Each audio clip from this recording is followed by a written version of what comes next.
Only 3 presidents have faced impeachment. None have been removed from office.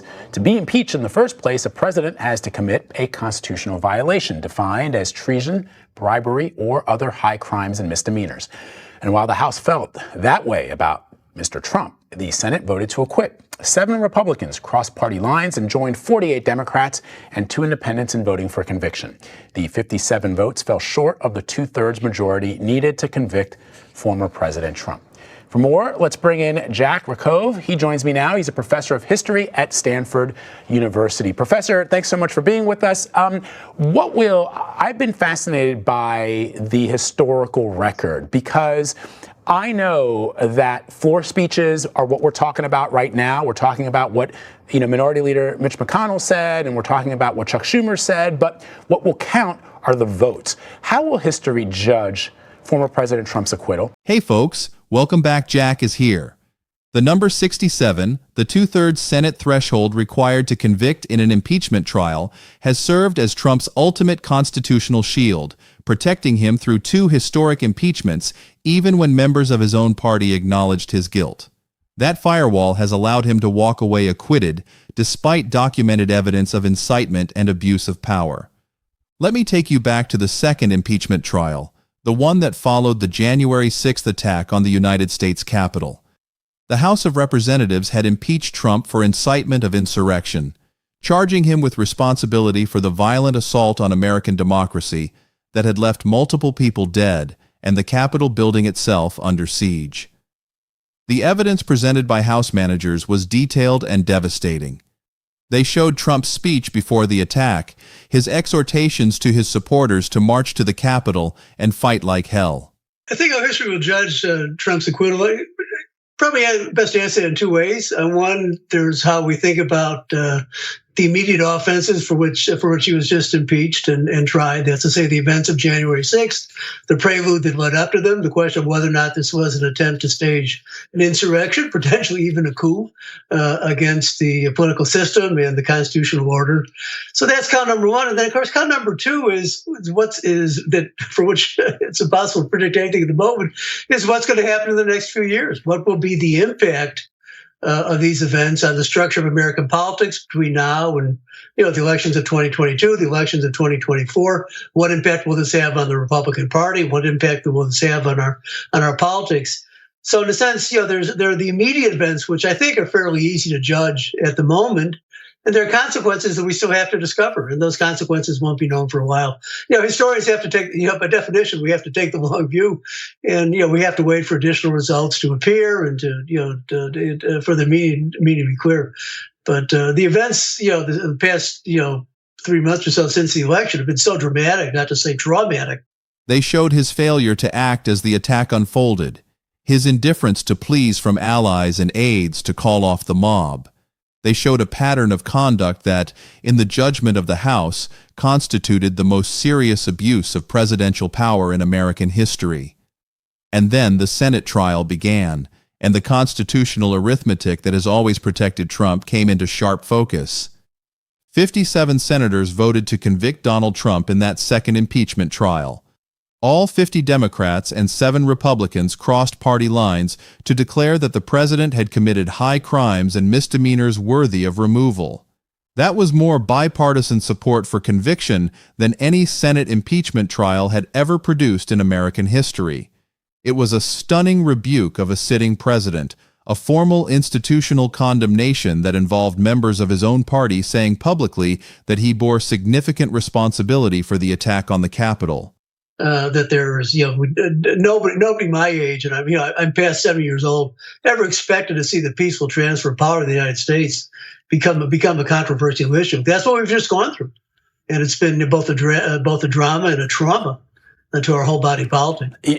Professor, I spent a lot of my career as a reporter abroad in countries and reporting from countries where that is not always the case, the peaceful transfer of power. And it's something that I used to sort of hang my hat on when describing to people that I would interview or talk to in these other countries about the peaceful transfer of power, about the co-equal branches of government, about the fact that, President Harry Truman could fire an enormously popular American military general and not face blowback and not have that military commander Douglas MacArthur, say, you know what, Mr. President, you're not the popular one here. I am, and here's what I'm going to do. And still, it was 10 votes short, 57 to 43, 10 votes away from the 67 required for removal. Those 10 votes represent the constitutional gap that has protected Trump through every accountability moment he has faced, the gap between bipartisan condemnation and actual removal, the gap between what senators privately believed and what they were willing to vote publicly. The 7 Republican senators who voted to convict in that trial made history. Mitt Romney, Susan Collins, Lisa Murkowski, Ben Sasse, Bill Cassidy, Richard Burr, and Pat Toomey crossed the most politically consequential line any Republican senator can cross. I mean, that was something that, I think I, other Americans, that is something that we always proudly spoke of. It's not clear that we can do that, at least not now, going forward. But let me ask you about the context that the Founding Fathers intended when they created the Articles of Impeachment, because there was some really interesting discussion early on in the impeachment trial. And I thought there was one fascinating quote, because a lot of the question hinged on whether or not a public official, an elected official, could be tried after leaving office. And of course, you heard somebody ask a question, could Hillary Clinton be tried and could she be impeached for actions taken while she was Secretary of State, even though she's long been out of office? But here's a quote for our audience so that they understand the context of my question. Here's what former President John Quincy Adams, while serving as a member of Congress many years later, said about impeachment. Quote, "I hold myself so long as I have the breath of life in my body, amenable to impeachment by this House for everything I did during the time I held public office." What does that say to you, that statement by President Adams? They voted to remove a president of their own party, to declare that his conduct warranted the most severe constitutional response available to the Senate. Their votes were not procedural technicalities or symbolic gestures. They were formal, recorded, public declarations that Trump had committed impeachable offenses, and each of those senators paid a documented political price for their courage or their conviction, depending on your perspective. Cassidy was censured by his state Republican Party. Burr faced similar censure. Toomey was condemned by county committees. Romney was censured by the Utah Republican Party. Well, I would just add John Quincy Adams' statement to what I think was the fairly conventional understanding at the time the Constitution was drafted and ratified back in 1787, 1788. It would not have been in dispute for the framers of the Constitution, for the founders of the Republic, that an official could be impeached after he had left office. I mean, at the time the Constitutional Convention was meeting, the practice of impeachment, which had flourished in 17th century England and then lapsed, but had been revived by Edmund Burke in a very famous and long-running dramatic impeachment of Warren Hastings, who'd been the Governor General of the East India Company, often Bengal. Hastings had left office, but he had been, by some accounts, a corrupt and despotic ruler over his domain. He was brought up for impeachment well after he'd left office. So I think what John Quincy Adams was saying after he wound up ending his political career in the House was just in a sense a postscript. The institutional apparatus of the Republican Party moved swiftly to punish senators who had broken ranks on Trump, sending a clear message to every other Republican senator watching that defection came with a cost. Those documented costs are the structural deterrent that makes the path from 57 to 67 so extraordinarily difficult. The senators who voted to convict were largely those who had already established some independence from Trump, like Romney and Murkowski, or those who were at the end of their careers and facing no immediate primary threat, like Toomey and Burr. They were not the MAGA-aligned senators whose political survival depends most directly on Trump's base. They were not the senators who built their political brands on loyalty to the former president. The additional 10 senators who would have been needed to reach 67 were precisely the senators whose political calculations made defection most costly, the senators for whom a conviction vote would mean an immediate primary challenge, a loss of base support, and potentially the end of their political careers. Now, let me address the headline that has been circulating with increasing intensity across social media and certain political channels. The claim that 4 MAGA-aligned senators have abandoned Trump and that impeachment is now guaranteed. I need to be completely direct with you about this because honesty is the foundation of everything we do here. There is no verified current report that 4 MAGA senators have formally announced their abandonment of Trump in a way that is moving a current impeachment proceeding toward the 67-vote threshold. The framing is the dramatic imagining of the specific intra-party defection scenario that would most directly change the Senate's impeachment arithmetic. It is not a report of that scenario having occurred. It is a vivid description of what it would look like and what it would mean if it did. The guaranteed impeachment claim is a stronger statement than the documented evidence currently supports. But here's the thing about that imagining. It is built on a real documented foundation. The 7 Republican senators who actually voted to convict in the January 6th trial demonstrate that defection from Trump on impeachment is possible. They demonstrate that senators can cross the line, pay the political cost, and survive. The 4 MAGA senator scenario imagines an even more dramatic version of that defection, one involving senators whose political identities are most closely tied to Trump. Senators whose defection would signal a fundamental shift in the Republican Party's relationship with its former leader. That scenario has not materialized, but understanding why it hasn't, understanding the structural barriers that prevent it, and understanding what would need to change for it to materialize is essential for evaluating any future claim that the Senate's impeachment arithmetic might actually be shifting. The procedural vote dimension of the second impeachment trial reveals something important about the layers of political protection that senators can deploy before reaching the final conviction vote.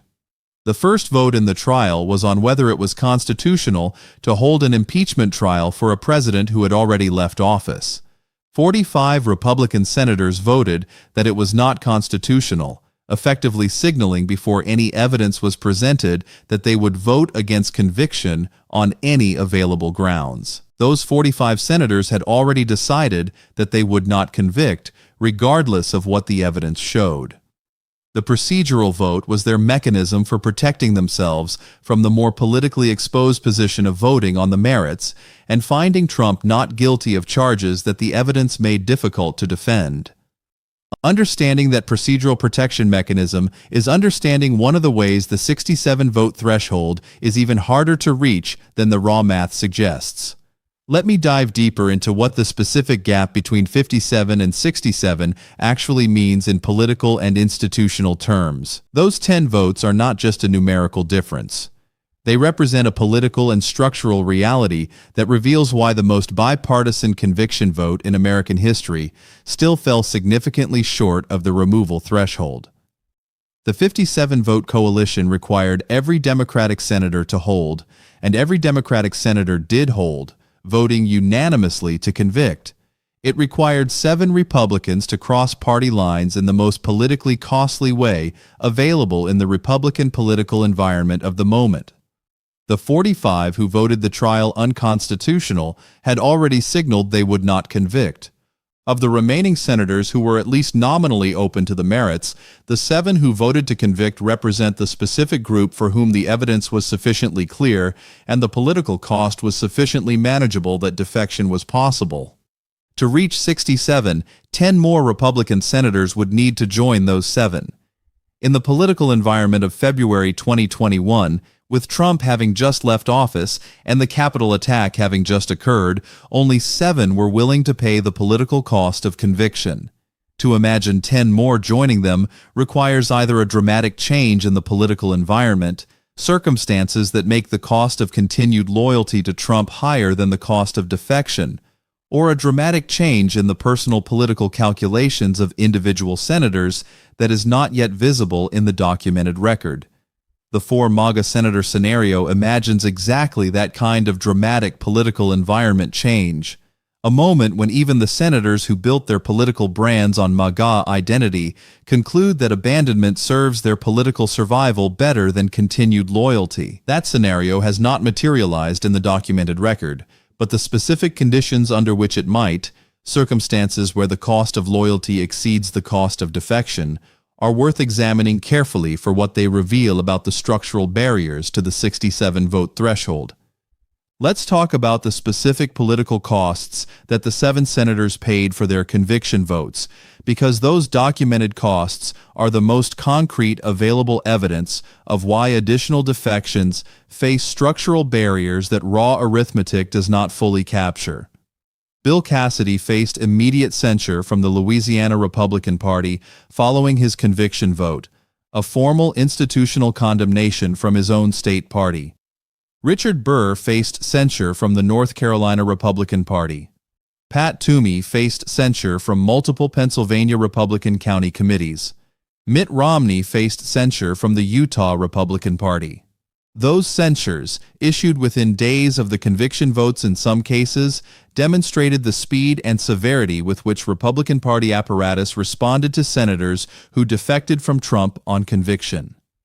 The signal those censures sent to every other Republican senator watching, that defection from Trump on impeachment produces immediate and formal institutional condemnation from your own state party, is the specific political deterrent that makes the path from 7 conviction votes to 17 conviction votes extraordinarily difficult to traverse.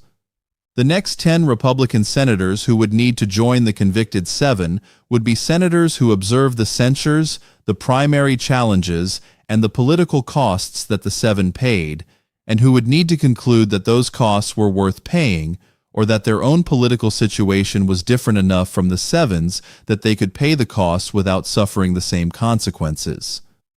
That conclusion is very difficult to reach for senators who are not at the end of their political careers and who face active primary challenges from Trump-aligned opponents. The MAGA senators who have not yet defected are precisely those senators whose political survival is most directly dependent on Trump-based support, whose primary vulnerability is greatest, and whose general election coalition is most aligned with the Trump political brand. For those senators, the defection calculation requires a political environment change that the documented situation does not yet show. Senate Minority Leader Mitch McConnell's public statement after the conviction vote is among the most significant documented signals of what Republican Senate leadership actually believed about Trump's culpability. Even while voting against conviction on the specific procedural grounds that the trial was being held after Trump had left office, McConnell made a formal floor statement saying that Trump was practically and morally responsible for provoking the events of that day and that the House managers had made a compelling case. That specific combination, voting against conviction on procedural grounds while publicly declaring Trump practically and morally responsible for the attack, is among the most revealing documented expressions of the political calculation that many Republican senators made in the second impeachment. They did not believe Trump was innocent. They found procedural grounds to avoid the most politically costly vote, a conviction on the merits, while signaling their private assessment of what had happened. McConnell's floor statement is the most prominent documented instance of that specific political calculation. Understanding that calculation, procedural objection as cover for a private assessment of guilt, is understanding one of the mechanisms through which the 67-vote threshold was protected in the second trial, even though the evidence apparently persuaded at least some additional Republican senators that Trump was responsible for the attack. The gap between private belief and public vote is the structural feature that has protected Trump through every accountability moment. Senators who privately believe Trump was responsible for the attack, but who publicly vote against conviction on procedural grounds, are senators whose private assessments are not translating into the formal institutional accountability votes that actual removal requires. Closing that gap between the private assessment of responsibility and the public accountability vote is the specific political change that would need to occur for the Senate's impeachment arithmetic to shift toward the 67 threshold. That gap has not been closed in either of the 2 formal impeachment proceedings that have provided the opportunity for it to be closed. Now let's talk about what the 4 MAGA senator scenario would specifically require to materialize. Understanding the realistic conditions for the kind of intra-party defection the headline is imagining helps evaluate how far the documented situation is from that outcome and what specific political and factual changes would need to occur. The MAGA senator scenario requires senators who built their political brands specifically on Trump alignment, who have been the most public and the most committed defenders of Trump's political identity, to conclude that continued loyalty is more politically costly than defection. That calculation requires a specific political environment in which the Trump political brand is sufficiently damaged in their specific districts and states that the primary challenge from Trump-aligned opponents is less threatening than the general election challenge from voters who have concluded that Trump brand politics represents an unacceptable political position. That specific political environment has not been documented as having materialized for any currently serving senator who built their brand on MAGA alignment. The senators who voted to convict in the second trial were largely senators who had already signaled independence from Trump, like Romney, Murkowski, and Collins, or senators who were at the end of their careers, like Toomey and Burr, or senators whose specific circumstances made the political cost calculation different from the average Republican senator. The MAGA senators who have not yet defected are senators whose political survival is most directly dependent on Trump-based support, whose primary vulnerability is greatest, and whose general election coalition is most aligned with the Trump political brand. For those senators, the defection calculation requires a political environment change that the documented situation does not yet show. The scenario mathematics are also revealing. If 4 MAGA senators defected and joined the 7 who voted to convict in the second trial, and all Democrats held, the count would be 61, still 6 short of the 67 threshold. The 4 MAGA senators, plus the 7 January 6th conviction voters, plus all Democrats, is 61. That arithmetic reveals why even the dramatic scenario of 4 MAGA senators abandoning Trump does not by itself produce the guaranteed impeachment that the headline implies. 4 MAGA defections would be historically extraordinary, more politically costly, and more symbolically significant than anything the second trial produced. But it would not be sufficient for removal without additional Republican senators joining. The guaranteed framing requires not just 4 MAGA defections, but a coalition math that reached 67, which means 4 MAGA defections plus the 7 historical conviction voters, plus whatever additional senators would be moved by the combination of the MAGA defections and the political environment that produced them. That chain of political reactions, MAGA defections triggering additional defections, creating a cascade towards 67, is the specific dynamic the headline is imagining. It is the constitutional cascade scenario that Trump's political operation has consistently and successfully prevented from materializing. Let me address the impeachment now guaranteed framing directly, because the specific claim of guaranteed impeachment requires the most careful precision about what the constitutional process actually requires and why no Senate configuration short of 67 votes for conviction on the merits produces a guaranteed removal outcome. Impeachment in the House, the formal accusation, requires a simple majority and has occurred twice. The guaranteed outcome the headline implies is removal, which requires Senate conviction at the 2/3 threshold. Guaranteed removal is a stronger claim than guaranteed impeachment. And as the documented history shows, a House majority voting to impeach twice, 57 senators voting to convict in the most bipartisan conviction effort ever, the gap between the achieved majorities and the 67 required for removal is the specific constitutional barrier that has protected Trump through both formal accountability proceedings. The impeachment now guaranteed claim is a dramatic imagining of what would happen if the Senate arithmetic changed. It is not a report of that arithmetic having changed.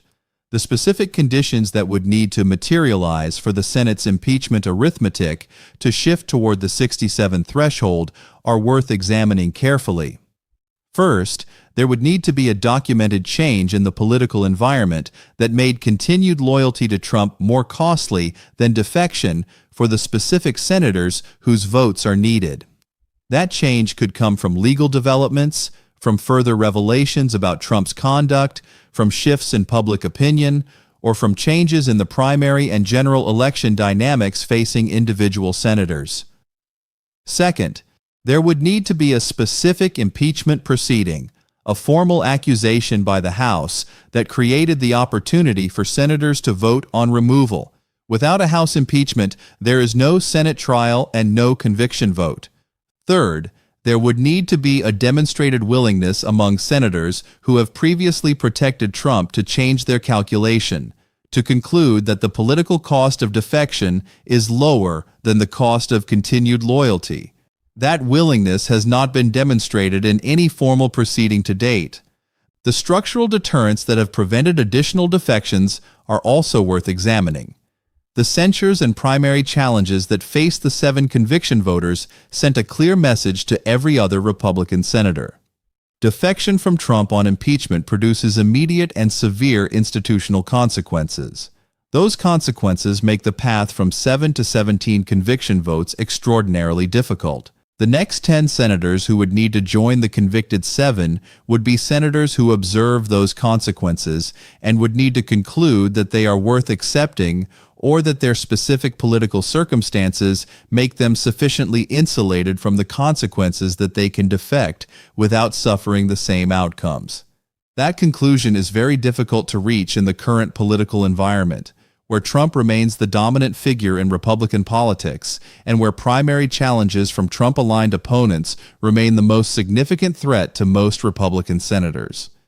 The McConnell floor statement, publicly declaring Trump practically and morally responsible while voting against conviction on procedural grounds, reveals the gap between what Republican senators privately believe about Trump's conduct and what they are willing to vote publicly in an impeachment trial. That gap is itself the most important structural feature of the Senate's relationship to Trump's accountability. Senators who privately believe Trump was responsible for the attack, but who publicly vote against conviction on procedural grounds, are senators whose private assessments are not translating into the formal institutional accountability votes that actual removal requires. Closing that gap between the private assessment of responsibility and the public accountability vote is the specific political change that would need to occur for the Senate's impeachment arithmetic to shift toward the 67 threshold. And that gap has not been closed in either of the 2 formal impeachment proceedings that have provided the opportunity for it to be closed. The documented history of what 7 Republican senators actually did in the January 6th trial, voting to convict their own party's president, saying publicly that his conduct warranted removal, paying the subsequent political cost of that vote, is the real documented foundation on which the MAGA senators' abandoned scenario is built.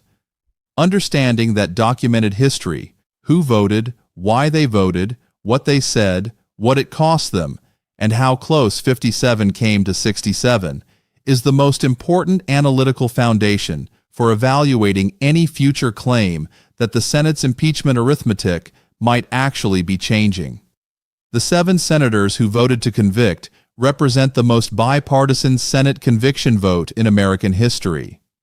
More Republicans voting to convict a president of their own party than had ever done so in any previous impeachment trial. Romney, Collins, Murkowski, Sasse, Cassidy, Burr, and Toomey each made the most consequential intra-party defection in the history of Republican Senate politics. And still, it was 10 votes short. The 57 votes were 10 short of the 67 required for removal. Those 10 votes represent senators whose political survival calculations led them to vote against conviction even as their leader publicly declared Trump practically and morally responsible for the attack. Understanding those 10 votes as political survival calculations rather than as genuine assessments of innocence is understanding why the 67 threshold is so structurally difficult to reach. It requires more senators to conclude that the political cost of defection is lower than the political cost of continued loyalty in a political environment where the documented costs of defection are censures, primary challenges, and formal party condemnation. The structural barriers to additional defections are significant and documented. The 7 conviction voters paid political costs that every senator observed. Those costs are the deterrent that prevents additional senators from joining them. To reach 67, those deterrents would need to be overcome, and the documented record shows that they have not been overcome. So where does all of this leave us right now? In the second impeachment trial, 57 senators voted to convict Trump for incitement of insurrection. All 50 Democrats and 7 Republicans. The most bipartisan Senate conviction vote in American history.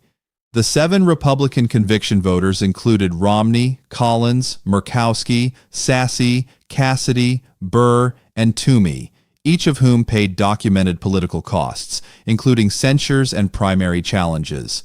45 Republican senators voted that the trial was unconstitutional before it began, protecting themselves from having to vote on the merits. McConnell voted against conviction on procedural grounds, while publicly declaring Trump practically and morally responsible for the Capitol attack. The 57 conviction votes were 10 short of the 67 required for removal. No verified current report documents 4 MAGA-aligned senators formally abandoning Trump in ways that are moving a current impeachment proceeding toward the 67 vote threshold.